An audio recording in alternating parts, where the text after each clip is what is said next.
terjadilah waktu itu dia kayak diobati gitu kan, digugurin.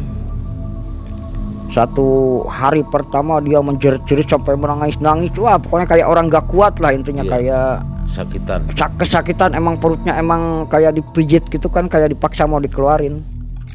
Bayi meninggal dikuburkan, terus digali lagi gitu. Yang penting jangan lewat 7 hari dia dikuburnya gitu kan. Sebelum 7 hari harus diambil sama kita. Apanya yang diambil? Bayinya? Waktu itu dia ngomongnya bukan bayinya sekaligus, cuma yang diambilnya jempol kakinya dua-duanya. Tiba-tiba semua kaca rumah saya itu kayak bergetar gitu. Wah, ini ada apa? Emang waktu itu saya emang berani sih orangnya tadinya gitu.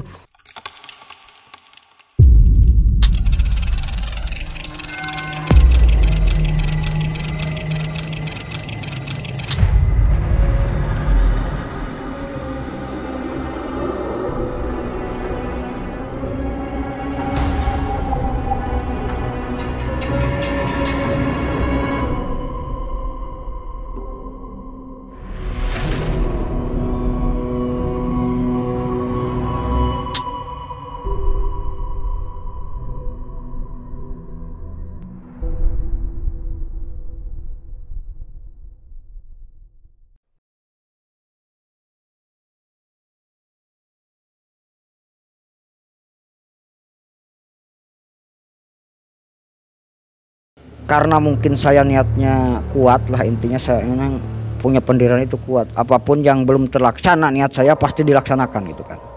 Nah, terus saya pergi ke Banjar. Itu dia ke Banjar. Namanya Kang.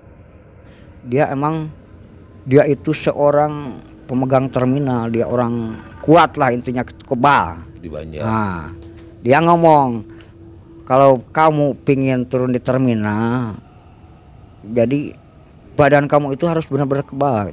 Intinya kebal peluru, kebal golok, apalagi kebal pukulan gitu kan. Harus begitulah kalau jadi orang itu.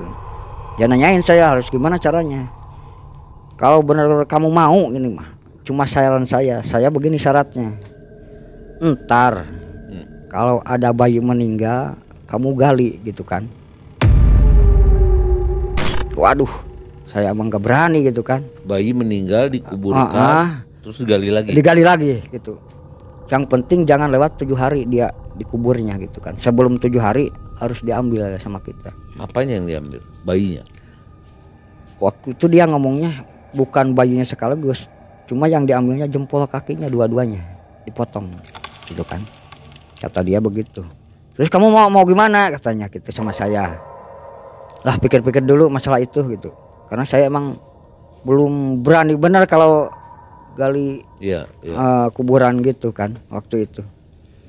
Cuma karena saya pulang dari sana ketemu lagi di terminal sama musuh saya dipukulin lagi. Dari sana saya emang nekat, udahlah saya yang disuruh teman saya itu saya laksanakan gitu kan.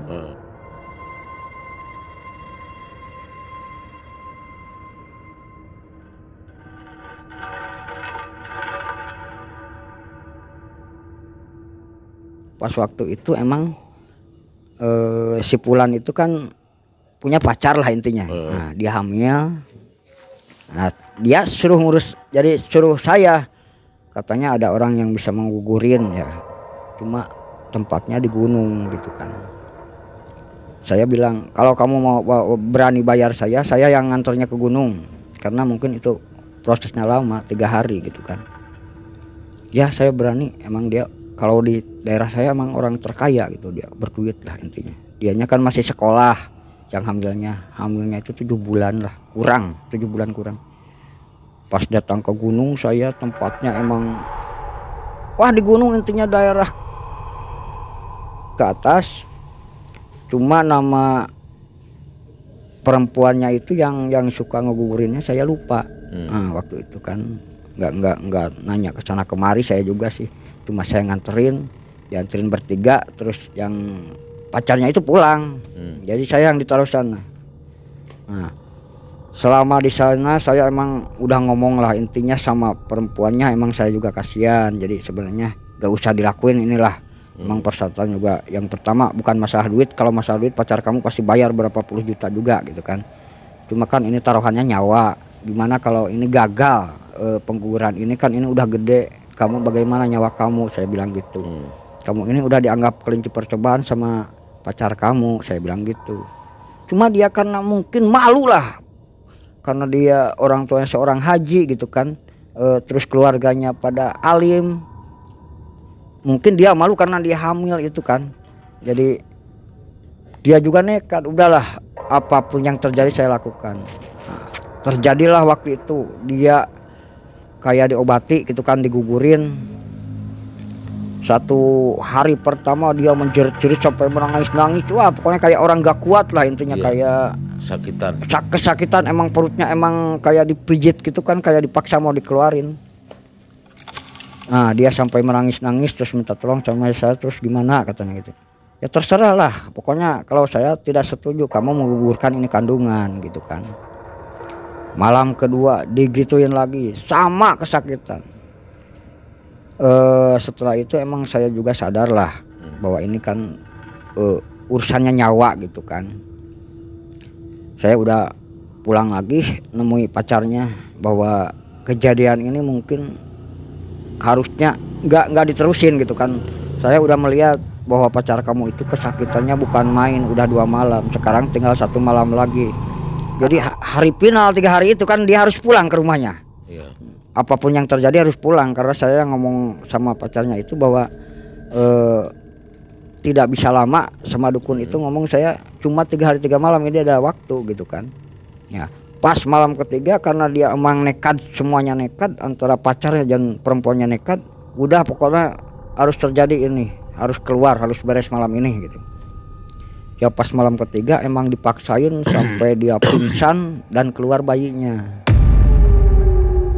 Saya telepon pacarnya, ini udah keluar, udah beres, kamu kesini gitu kan, sekalian bawa duit buat bayar saya gitu kan. Dia datang. Emang perjalanan 1,5 jam lah, nggak seberapa jauh sih, pakai mobil mah cepat juga. Nah, dia nggak mau bayar sama saya mah nggak mau bayar sebelum bayi ini sampai dikuburkan sama kamu gitu kan. Waktu itu hujan kan, malam Selasa hujan dari habis maghrib, terus saya bingung juga sih gimana ngiburkannya gitu kan, ini manusia gitu kan. Waktu itu emang pikiran saya juga masih normal lah, kemanusiaannya masih ada. Nah, pacarnya dan perempuan itu nggak mau dia gitu kan. Coba apa ya, emang bau juga sih, bau kayak bau amis gitu kan, bawa saya. Jadi kan kata dukun tersebut ini ntar tengah malam aja dikuburinnya gitu kan, terserah di mana aja kuburinnya, yang penting nggak ketahuan orang gitu kan. Cuma waktu itu kan hujannya dari habis maghrib sampai jam 12 juga hujan belum reda-reda. Lagian petir gitu kan, kayak nggak bener-bener nggak menyetujui lah kejadian itu gitu. Wah halangan bener-bener. Cuma karena saya yang dilihatnya duit dan saya apa ya pengen cepet-cepet beres lah intinya, jangan ketahuan sampai orang tersebut tahu lah gitu intinya. Saya nekat juga nguburin itu. Nah setelah 2 hari, malam ketiganya saya pura-pura main ke sana dan ingat omongan dari Kang gitu, sebelum 7 hari kamu harus mendapatkan itu kalau mau begitu. Nah emang saya yang nguburnya emang nggak terlalu dalam, saya tahu posisi itu ininya, jadi gampang saya kali lagi gitu waktu itu.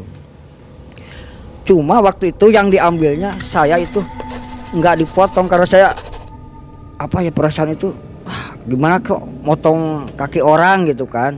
Nah, waktu itu emang saya udah bulat pokoknya bayi ini mau dibawa lagi lah, mayat ini dibawa lagi. Nah, waktu itu terus saya bawa semuanya, cuma udah agak bau gitu kan, udah agak busuk, lagian kan bayi lah, mungkin nggak pakai minyak atau pakai kamper kayak mayat yang layak begitulah, cuma dibungkus samping doang. Saya bawa lagi, terus ketemu sama Kang, saya udah dapat persyaratannya ini. Dia marah, kenapa ini bawa semuanya, kan saya udah bilang potong jempol kakinya dua-duanya, yang itunya kuburkan lagi katanya. Jadi saya pas datang ke sana marah dia, saya nggak berani kalau motong ini. Udah begini, pokoknya kamu kuburin lagi, ntar saya yang motongnya. Nah dia itu dibawa ke kamar, udah bawa ke kamar katanya, bawa terus dia potong mungkin di dalam, terus dibungkus yang 2 jempolnya itu. Nah malam Rabunya saya anterin lagi ke sana, ke tempat kuburan itu. Motong kaki itu ya. Nah motong kakinya saya nggak lihat, cuma dibawa ke kamar aja. Cuma emang keadaan si bungkusan bayi itu emang kayak jadi pendek lah intinya begitu. Nah ini cina yang harus dibawa sama kamu, pokoknya ini kuburkan lagi ini mayatnya di tempat yang tadi gitu kan. Saya ke sana nungguin malam, pas datang ke sana kayak ada yang menghalang-halangi gitu kan. Wah ini gimana, lagian kan bawa mayat gitu kan di tas di sini. Saya harus gimana sedangkan ini kan kalau nggak dikubur sekarang mungkin batal juga ini kan gitu. Nah, karena saya mungkin nekat lah. Terus emang segala halangan saya hadapi lah intinya begitu ya. Sampai sempoyongan mau ke tempat kuburan itu emang saya sempoyongan gak kuat sebenarnya gitu. Cuma karena saya nekat lah intinya sampai juga ke tempat kuburan itu. Karena tanahnya belum ditutupi lagi, karena itu mungkin gelap lah di bawah pohon nangka itu kan nggak mungkin ketemu orang lah, emang di kebun sih. Saya masukin lagi kan, kuburkan lagi lah intinya udah beres dari sana. Nah, saya pulang lagi gitu kan, terus minta bayaran yang tersebut itu saya gunakan untuk ke Kang. Saya ada duit, emang dikasih 3,5 juta dari orang tersebut. Terus saya ini persyaratannya udah ada, terus mau gimana gitu kan. Udahlah pergi ke Pangandaran kata dia, ke guru saya gitu kan. Saya pergi ke Pangandaran ke daerah Cijulang, cuma kampungnya saya nggak tahu, di gunung juga sih. Datang ke seorang nenek-nenek mungkin umurnya waktu itu 80-an lah, udah tua. Nah, terus persyaratan itu dikasihkan dan terus saya nanya persyaratan lainnya. Cuma persyaratan lainnya cuma ngasih duit sajalah 2,5 juta buat yang ngerjain itu. Habis dari sana emang dibawa sama saya gitu. Nah pas udah beres semuanya saya turun lagi ke terminal. Nah, waktu itu saya emang benar-benar kebal. Sering terjadi keributan itu, ini udah nggak takut lagi, nggak takut golok atau pukulan itu, inilah pokoknya intinya udah kuat lah. Kebal ya. Ya kebal intinya. Nah, emang terus dari sana saya emang udah tenar nama saya. Nah, mungkin karena apa saya waktu itu kan waktu saya lagi senang-senangnya di terminal melakukan maksiat itu ini kan, saya emang mungkin dari awal mulanya saya pengen sama perempuan, pas terjadi lagi di sana gitu saya jadi kok saya mainnya terus begini, sedangkan tujuan dulu saya pengen ke perempuan.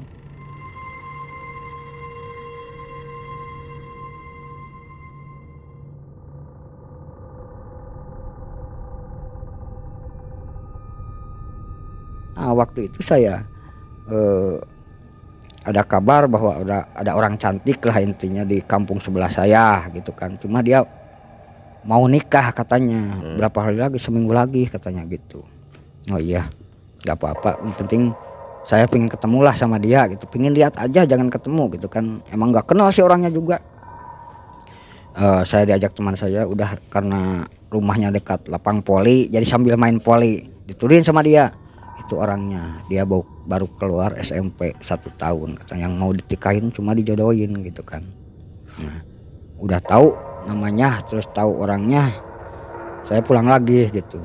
Nah, waktu malam sambil minum-minum saya sama teman-teman lah 7 orang, dia emang pada suka olahraga poli gitu. Dia ngomong udah begini aja lah, pokoknya kita jajal ilmu masing-masing.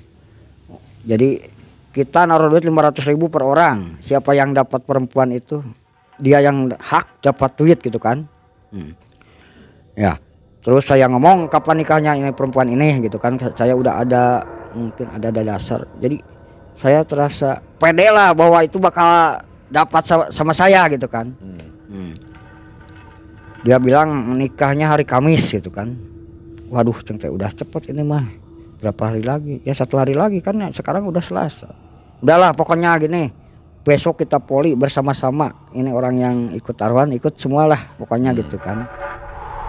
Nah, Udah ke sana, dia pada main poli, saya main ke depan rumahnya. Saya ingat lagi bahwa asal lewat pintu rumahnya sebutin namanya dan kemauan kita sebutin. Udah dilaksanakan sama saya. Besoknya dia nikah. Nah, pas nikah benar-benar ilmunya emang kena sama dia gitu kan. Jam 11 habis duhur dia kabur. Nah, waktu itu kan belum punya HP saya juga. Jadi pakai surat lewat orang lah gitu. Nah, saya nerima surat dari tetangganya, temannya, bahwa dia udah keluar kabur katanya nyari-nyari kamu gitu kan. Nah, waktu itu emang saya datangin tempat tersebut, tempat dia. Dianya nggak ada, emang udah kabur. Pas datang ke sana saya ditangkap sama warga gitu kan. Ditangkap sampai saya ditanya itu ini. Nanyain kenalan dia di mananya gitu kan. Waktu itu ya saya tuduh-tuduhin lah tempat-tempatnya. Saya diikat belakangkan kaki begini. Karena memang kampung suaminya itu kampung orang-orang ganas juga gitu kan. Hampir setengah 11 malam saya bisa buka ikatan itu langsung keluar. Saya kan lewat jendela kabur intinya. Terus saya dikejar lah sama warga gitu kan, baterai sana sini itu kan emang tengah malam, lagian kampungnya agak dekat ke pegunungan. Saya turun ke tempat WC lah intinya kan. WC di kampung itu kayak bambu di atas gitu kan. Nah, kita dihanap di bawahnya saya. Nah, saya semalaman di sana sampai 3 jam di bawah itu WC itu. Orang-orang pada mencari ke sana kemari. Waktu itu udah beres saya dari sana, situasi agak sepi, saya kabur ke gunung. Sampai saya habis subuh lah, mungkin saya nggak bisa lama-lama di sana karena orang-orang mengejarnya juga pakai anjing itu ini kan. Saya lari lagi dari sana, lari ke daerah Batu Malang. Nah, pas di sana saya dimasukin sama yang namanya, intinya dia bos KAI lah intinya gitu. Dia itu jadi kayak kasihan sama saya gitu. Udah di sini aja, kamu di kamar belakang, pokoknya makan di sini tanggung jawab. Saya di sana dapat 2 hari, terus dia kayak minta imbalan sama saya. Beginilah pokoknya, kamu minta berapa juga saya kasih. Cuma saya ada permintaan gitu, dia kan. Emang ini permintaan ini sulit, orang-orang belum pernah ada yang berani gitu kan. Nah, apa permintaannya? Pokoknya kalau saya udah tenang bisa pulang, insya Allah lah saya lakonin gitu itu permintaan itu. Apa permintaannya, yang penting saya bisa gitu kan. Ya saya pengen tali pocong, tali mayat tapi dari kakinya gitu kan. Dia bilang begitu. Udah pokoknya intinya tali pocong lah begitu kan. Nah, waktu itu emang lama ya, hampir setelah dari sana saya aman pulang ke rumah. 3 hari di rumah ada orang meninggal. Itu kesempatan saya, ingat itu orang yang namanya nyuruh ngambil itu juga. Saya ingat gitu, ini kesempatan saya gitu kan. Terus pas datang mayat, orang-orang nggak berebutan yang ke bawah itu, yang nguburin di bawahnya gitu. Nah saya suruh turun sama teman saya, itu emang kesempatan saya juga tadinya mau turun. Saya belum pernah ikut turun ke dalam kubur nerima mayat dari atas gitu kan. Waktu itu emang udah malam, jadilah dikuburkan, saya ikut ke bawah. Nah waktu itu kesempatan saya ngambil, dibuka talinya kan, biasa kalau mau dikuburin dibuka dulu itu semua talinya dibukaan gitu kan. Nah saya kesempatan itu waktu itu ngambil, saya ambil, masukin ke saku. Nah habis itu emang saya yang ngadanin itu ini. Nah udah beres, saya pulang. Malam juga beresnya, hampir jam 11-an lah dari habis isya nguburin mayat sampai jam 11. Di rumah saya mandi gitu kan. Nah, lupa itu tali pocong itu, lupa di celana saya itu, lupa kan. Nggak ingat waktu itu mandi, digantungin biasa di WC lah, celana saya itu digantungin. Habis mandi saya tidur gitu kan. Nah tiba-tiba belum berapa jam lah, mungkin setengah 1 lah, 3 jaman lebih lah dari beres penguburan dan mandi itu. Nah tiba-tiba semua kaca rumah saya itu kayak bergetar gitu. Wah, ini ada apa, ini ada apa. Emang waktu itu saya emang berani sih orangnya tadinya gitu. Pas saya keluar nggak ada apa-apa itu ya. Lah ini mah cuma angin mungkin gitu kan. Saya masuk lagi ke kamar. Baru 5 menit lebih dari kamar udah bunyi lagi. Wah, baru dari sana itu saya merasakan rasa takut gitu kan. Diingat-ingat saya. Oh, tadi saya ngambil tali pocong gitu kan. Saya jadi bingung juga waktu itu. Pas tali pocongnya diambil lagi, ingat di saku celana dibawa sama saya. Tali pocong itu saya taruh di tempat tidur, lalu ditumpuk sama Quran gitu kan. Mungkin kalau sama Quran takut gitu kan, nggak akan ada apa-apa. Setelah itu saya ambil, terus saya nggak bisa tidur, nyeduh kopi. Udahlah, waktu itu saya emang nggak bisa tidur intinya malam pertama itu. Pas hari kedua itu saya nyuruh ojek lah intinya ngejemput yang dia datang ke rumah, terus dia katanya pengen berapa gitu kan. Udah kata dia begini, udahlah 200.000 gitu ya kan. Waktu itu mungkin 200.000, kalau sekarang 2 juta mungkin. Gede 200.000. Wah, saya merasa wah ini saya dapat duit gede gitu kan, bisa main lah intinya begitu. Ya udahlah, terserah gitu kan.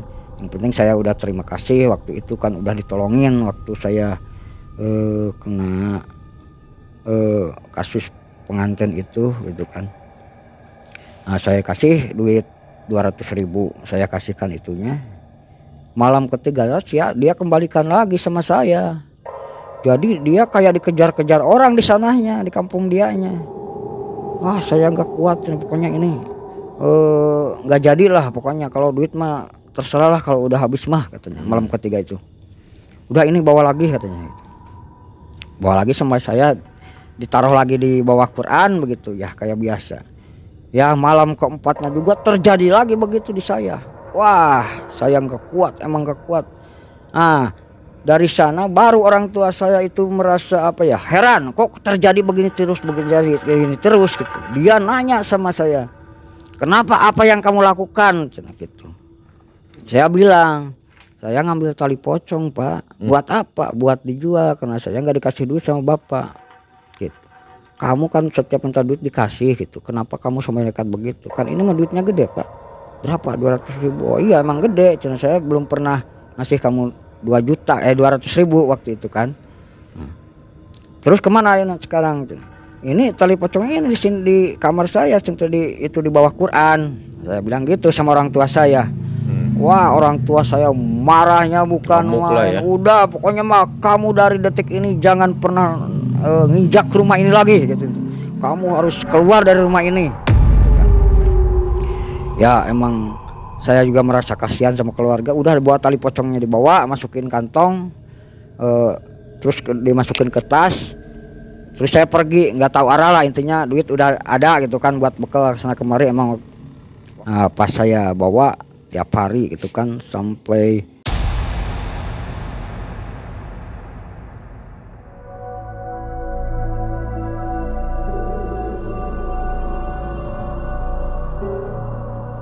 tiba-tiba semua kaca rumah saya itu kayak bergetar gitu. Wah, ini ada apa, ini ada apa. Emang waktu itu saya emang berani sih orangnya tadinya gitu. Pas saya keluar nggak ada apa-apa. 7 harian lah ada di tas saya gitu, dibawa ke sana kemari. Saya emang suka tidurnya di tempat orang yang banyak gitu, di teman-teman yang pada kumpul ikut tidur gitu. Kadang-kadang jarang tidur, pada ngopi nongkrong di warung yang bukanya sampai pagi begitu kan. Saya pulang dimarahin juga sama orang tua. Habis dari mana katanya gitu kan, berapa hari nggak pulang-pulang gitu kan. Terus tali pocongnya kemanain? Tali pocong masih di sini Pak. Waduh, nah ini gimana tuh terusnya gitu kan. Pokoknya intinya begini, kalau kamu pengen selamat, ini masukkan lagi ke dalam kubur tersebut, dan kamu harus berdoa lah, intinya mendoakan orang tersebut yang diambil itunya. Setelah itu emang saya pergilah memberanikan diri karena emang itu tanggung jawab saya kubur lagi itu dan saya kayak hadiah lah gitu kan.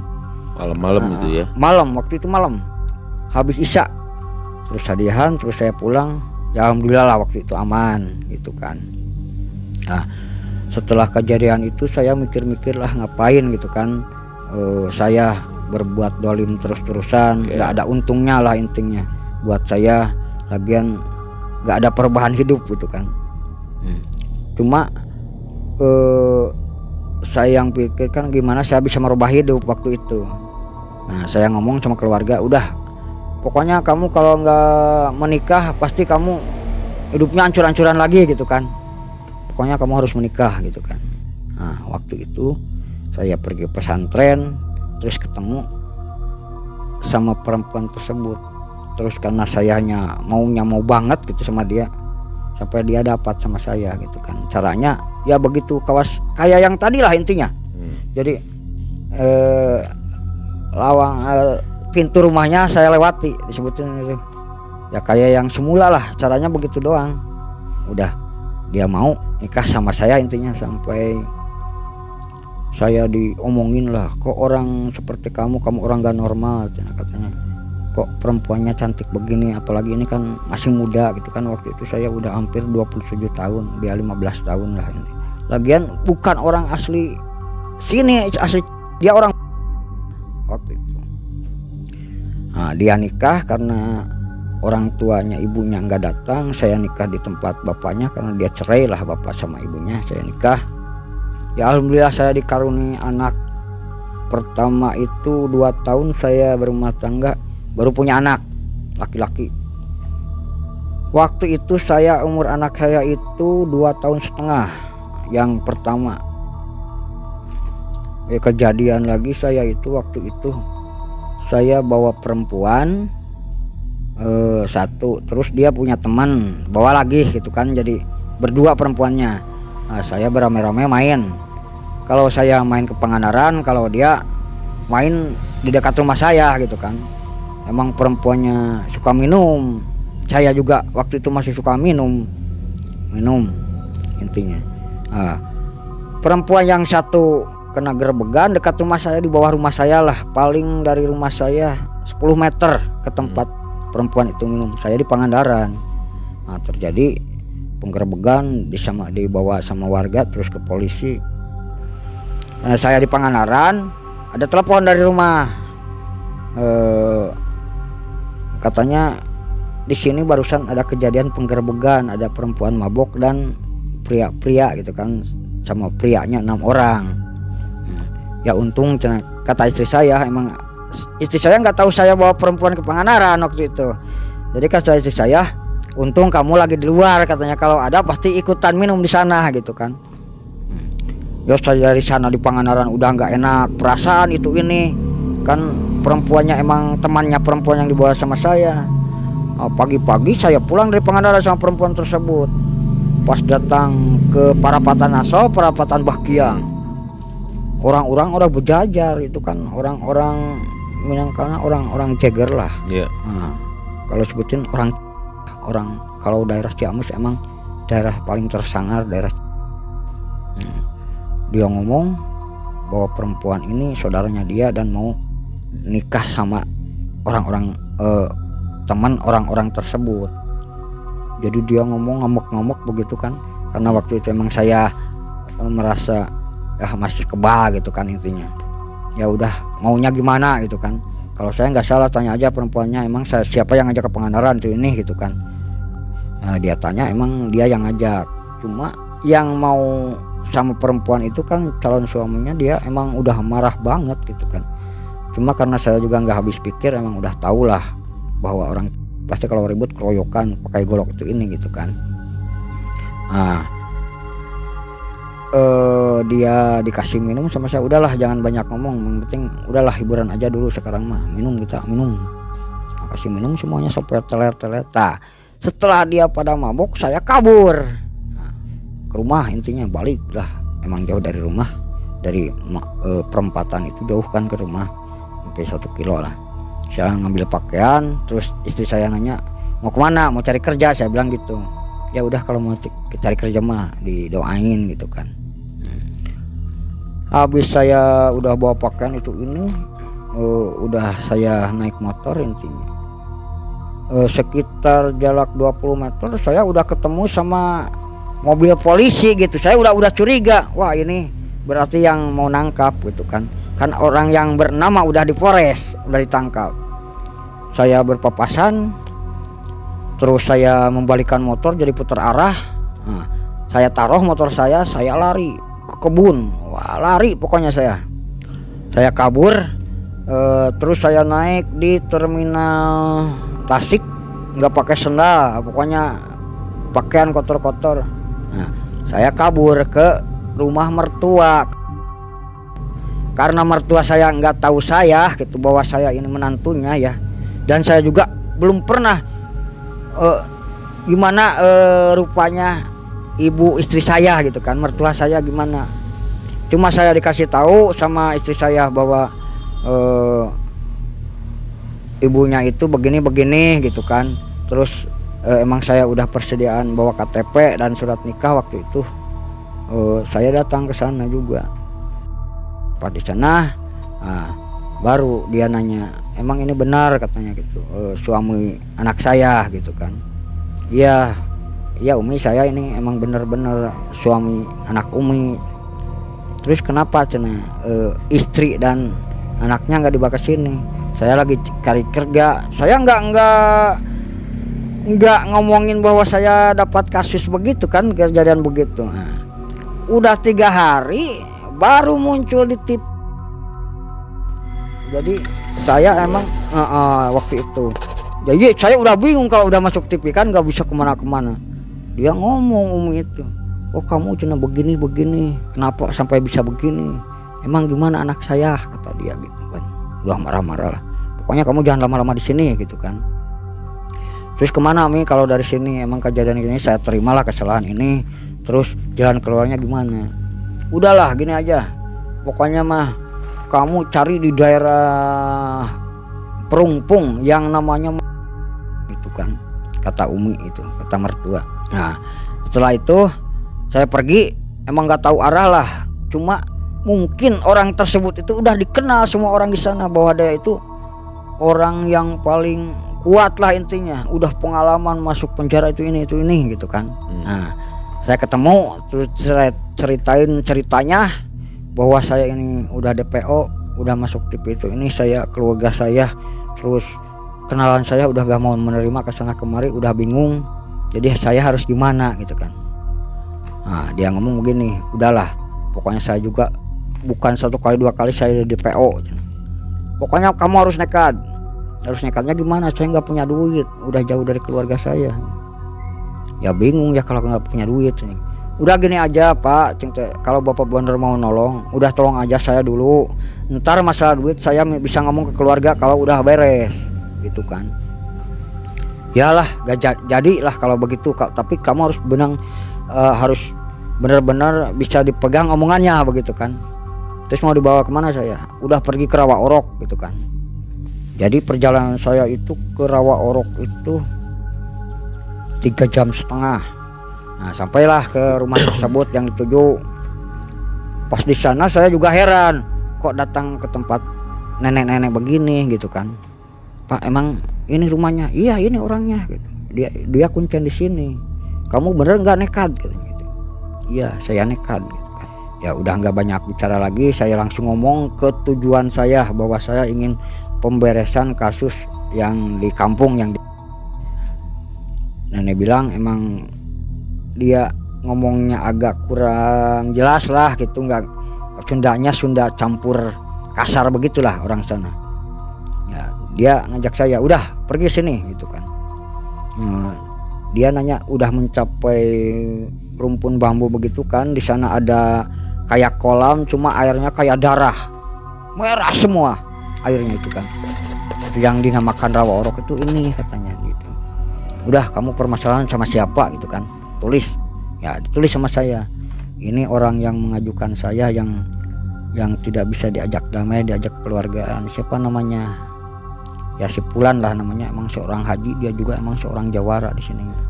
Terus mau digimanain dah, pokoknya saya main intinya pingin beres permasalahan ini. Terserah mau digimanain. Kamu berani bayar berapa? Nggak tahu, tentu saya nggak punya uang. Ntar saya ngomong dulu ke gitu kan. Nah saya nanyain dulu, Pak ini kan harus pakai biaya, tapi saya nggak tahu biayanya. Ya udah tanyain aja, yang penting pokoknya duit saya udah beres harus dikembaliin. Ya Pak kalau begitu mah. Nah setelah itu emang yang masalah biaya gitu kan, dia minta 4,5 juta. Terus saya siapin gitu kan, lah siap lah Bu, yang penting ya udah ditulis namanya. Terus saya dimandiin sama air itu kan. Waktu dimandiin itu saya kayak ada orang yang megang saya gitu, kayak diringkus lah begini, kayak ditangkap saya itu kan. Kok mak begini mak, udah kamu jangan banyak ngomong, pokoknya udah turutin aja gitu kan. Saya dijeburin ke tempat itu kan tadinya mandinya pakai gayung, begitu disuruh saya dijeburin ke sana. Nah, mungkin itu syaratnya karena saya pegang nama orang yang mau disyariatan itu, saya pegang itu di sana. Udah dijeburin, nah baru dia itu ngomong, yang orang yang nangkap tadi saya itu emang orangnya gede lah, cuma wajahnya kayak pakai kayak ketutup rambut lah gitu, kayak ketutup lah intinya, wajahnya nggak kelihatan juga sih. Udah lepasin itu catatan orang tersebut gitu kan. Nah, udah dilepasin, terus saya diangkat lagi, balik lagi ke rumah si Ma itu. Udah beres sekarang gitu kan. Pulang saya ke rumah, intinya dari sana, dari pulang ke rumah, pas datang ke rumah emang udah aman gitu kan. Menurut saya aman gitu kan, datang ke sana ke rumah jam 10 malam. Belum apa-apa ya, hampir saya habis makan. Terus ya emang kangen lah sama anak sama istri gitu kan. Saya ngerokok sambil ngobrol-ngobrol, tiba-tiba datang lagi itu kan dua mobil. Kok bisa begini? Terus istri saya emang pas saya datang juga emang udah nyeritain bahwa rumah ini setiap malam didatangi polisi gitu kan. Nah waktu itu saya udah beda perasaan saya, bahwa saya ini pasti ditangkap gitu kan. Nah pas mobil pada berhenti, saya keluar dari jendela, anak saya menangis sama istri saya kabur. Padahal permasalahan udah beres gitu kan. Cuma yang dimaksud beres itu di Polres itu belum beres deal-dealan bahwa permasalahan itu udah beres begitu. Cuma beres di kampung doang gitu, karena orang yang ngotot pengen ngejeblosin saya itu meninggal. Yang dianggap beres itu begitu tadinya, bukan permasalahan dengan hukumnya gitu kan. Ingatlah bahwa di daerah gunung itu kan ada batu. Kalau orang udah ke sana pasti kalau dicari nggak bakal. Nah saya ke sana yang namanya gunung itu, yang ke batu.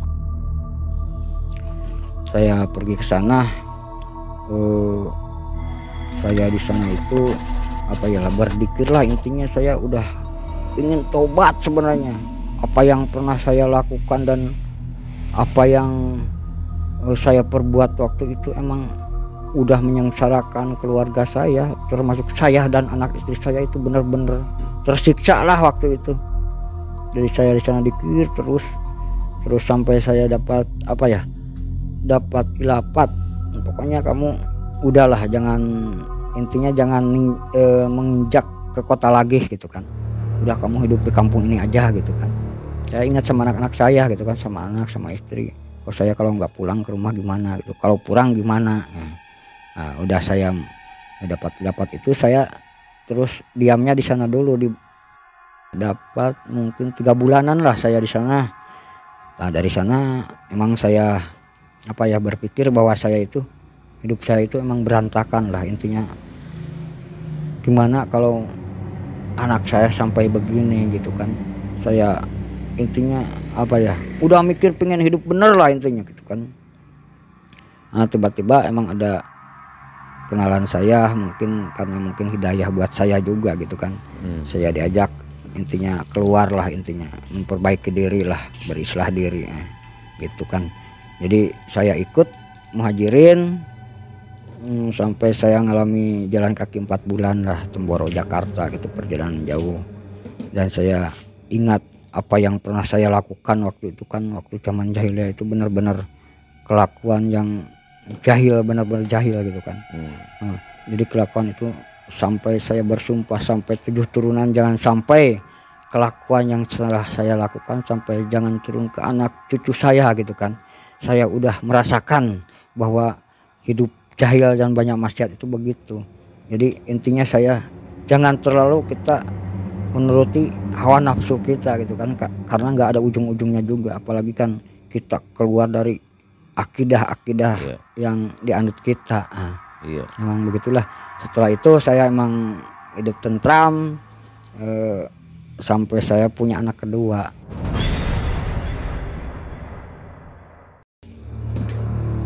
Udah sampai situ. Udah. Luar biasa. Saya sampai terpesona mendengarnya. Banyak pelajaran yang bisa kita ambil ya. Sobat Malam Mencekam sekalian, banyak hal-hal positif yang bisa kita ambil dari cerita Kang Ali ini. Terima kasih sudah mendukung dan menonton video ini. Dan seperti di awal tadi kita sudah berjanji akan memberikan kenang-kenangan ya kepada Kang Ali. Mudah-mudahan ini bisa berkesan untuk bisa Kang Ali pergunakan dan mengingat kita malam mencekam. Baik Sobat MM, saya Yudi dan tim Malam Mencekam juga narasumber kita pamit. Assalamualaikum warahmatullahi wabarakatuh.